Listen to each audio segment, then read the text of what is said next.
Yon, what's up mga biyan? JJ Durham Disting Teams. Welcome back to another episode of unboxing. Yon, men's t-shirt mga biyan. Ito yung bubuksan natin. Check natin mga biyan ha. Maruti. Buksan natin. Sort ko agad mga biyan. Pakita ko sa inyo kung okay ba yung laman.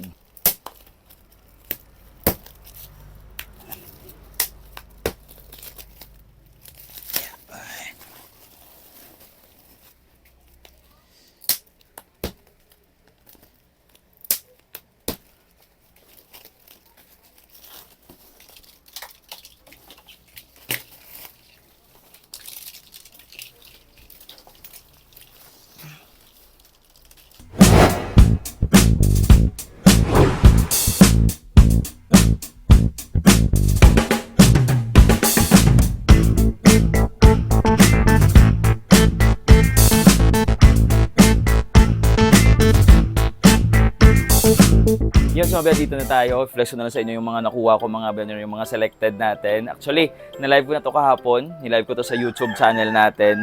Pero para sa mga hindi nakakita ng live natin mga biyan, ito sinort ko na, binilang ko ng mga biyan. Bibigay na lang ako ng feedback.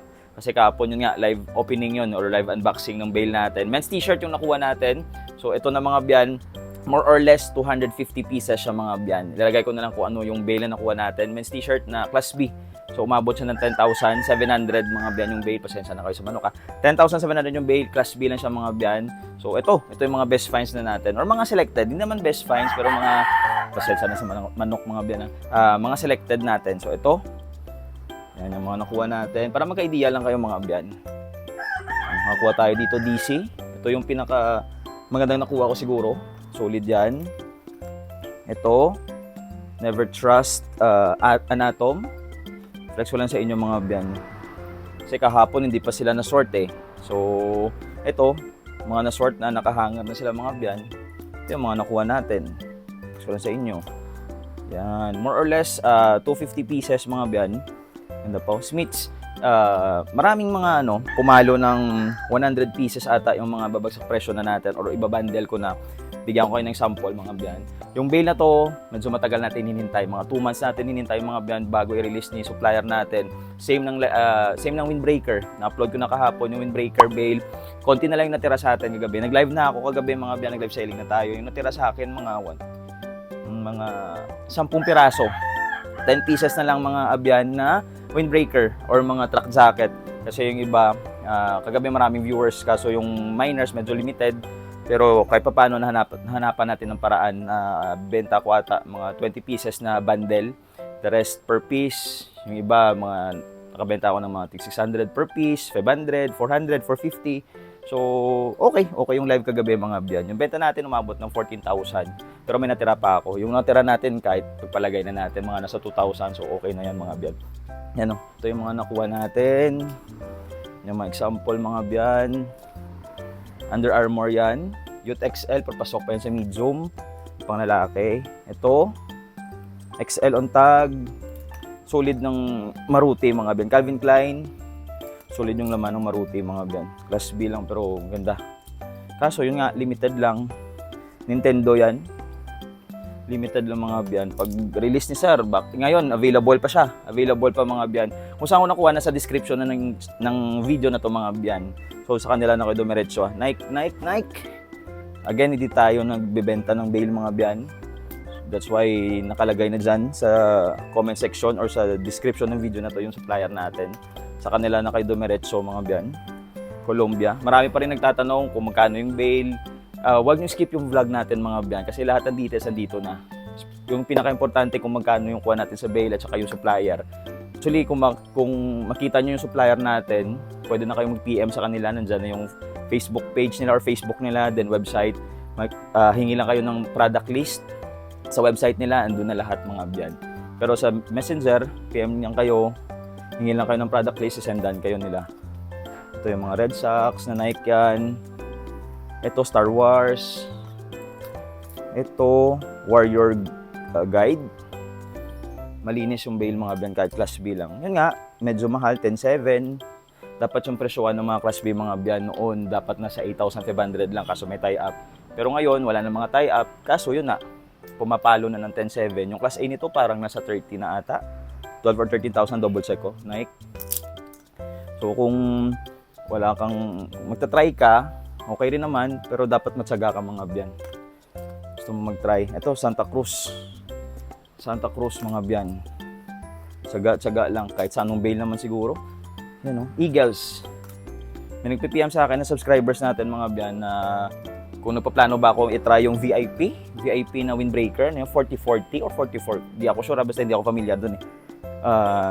Maganda daw yung feedback sa TikTok. Pero sa amin kasi walang available niyan. Pero nakita ko nga, solid yung laman, pero maraming stocks na available. So tingnan lang natin kasi pag maganda talaga yan, hindi yan tatagal sa mga supplier, mauubos yung mga brand. Kung talagang maganda yung laman, more on branded. Kasi maganda eh. Marami naghahanap ng mga puro branded na bail. So kung maganda talaga yan, check natin mga biyan. Kasi hindi pa naman ako bigay ng opinion doon kasi hindi pa naman tayo nakapag-try. Then, nasa 90-200 kilograms ata yan. So, kung isi-ship natin, medyo malaki siguro yung shipping fee. If ever na kumuha tayo.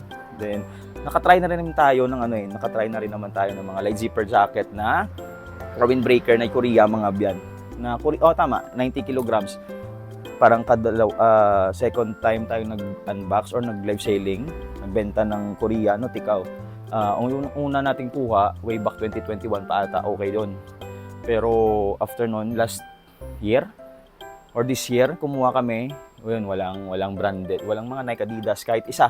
Walang Nike, walang Adidas, walang Columbia, walang North Face, kahit isa wala kami nakuha. Pero yung feedback ng supplier, puro Columbia, puro North Face, pero nung kami na kumuha, wala, patay yung laman. Yan o. Yan daw, pink ride. So minsan, hindi mo talaga tawag dito.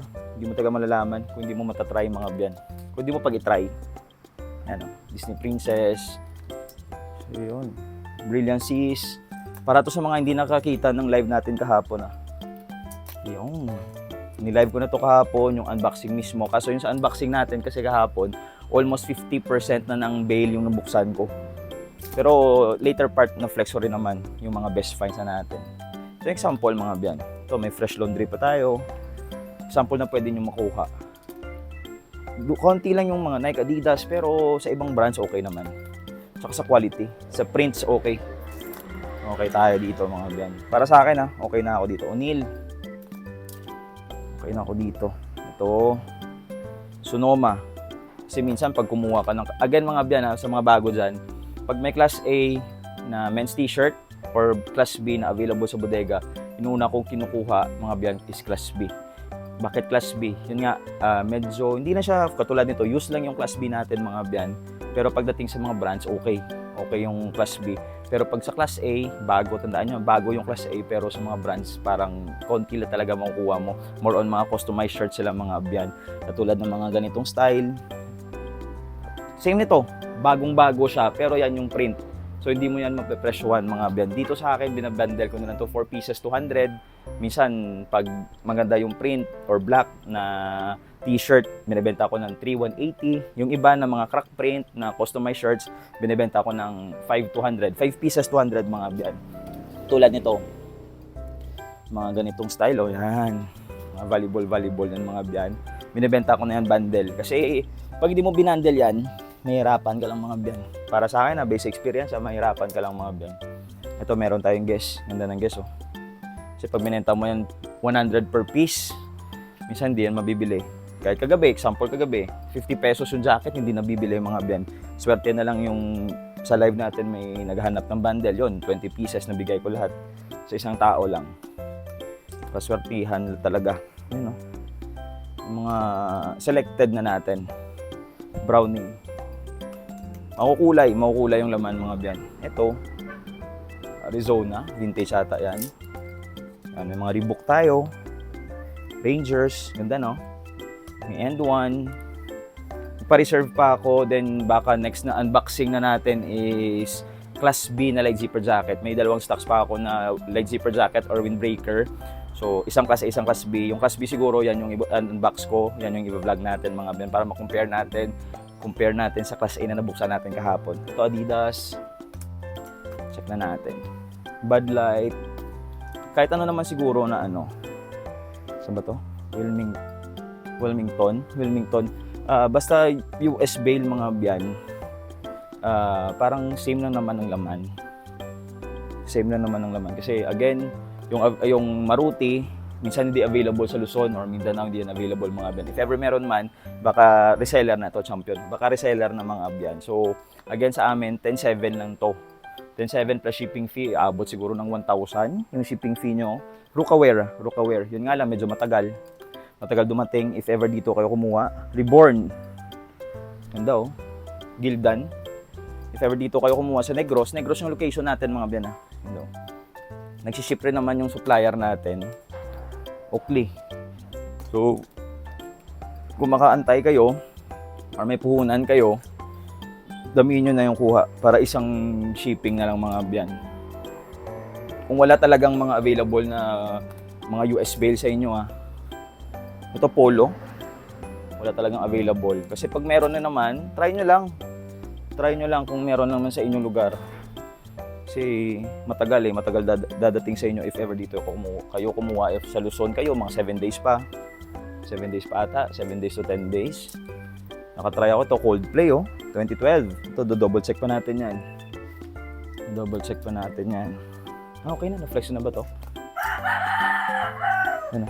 Pasensya na sa manok mga biyan Ito pa. Marami pa. Yan, ito yung mga selected na natin. Ito na yung mga pwede ko siyang ibenta ng 100, 150. Pag wala naman, ginagawa ko, kung hindi ko siya mabenta sa presyo ng 100, 150, nilagay ko muna siya sa gilid.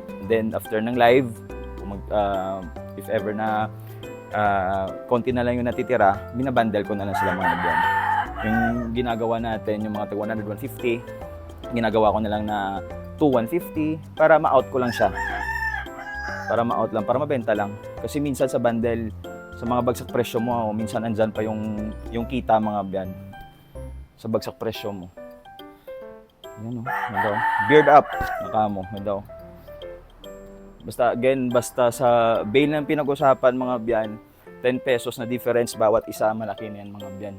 For example, natira ka na 100 pieces. 100 pieces, kahit benta mo lang yan ng 30 pesos isa, 3,000 na yan mga biyan. Basta bale na yung pinag-uusapan mga biyan Basta nag-open ka ng isang bale, 10 pesos na difference, malaki na yan. Pag sinama mo lahat mga biyan. So, yan yung pinakatatandaan nyo. Iyan konti na lang. Yung mga selected na natin mga biyan. Ito yung plain, example ng plain natin, mga Russell Athletics. Ginagawa natin, nakasort yan mga biyan. Ito papakita ko sa inyo Nakasort na para hindi na ako mahirapan sa live selling natin mga biyan. Ito yung natin yung plastar. Ano bang tawag doon? Ayan, nakasort na yan, plastar Yan na yung mga small, medium, large, nakahilera na yan. Tapos yung presyohan, depende na yan. Double check na lang natin sa live selling mamaya. Pero yung mga parin na ako mahirapan, nakalagay na dyan yung mga pwede nating ibenta ng 5 pieces 200, 3 pieces 180, 4 pieces 200. So para hindi na mahirap sa atin mga biyan. Yun yung ginagawa natin. Para magka-idea kayo, sinishare ko lang sa inyo. Again, hindi po tayo sponsored ng bodega mga biyan. Isa lang po tayong seller, naghanap ng bale na maganda sa market at gusto na namin i-share sa inyo mga biyan. So, sa inyo, okay ba? Para sa amin, okay na. Peace!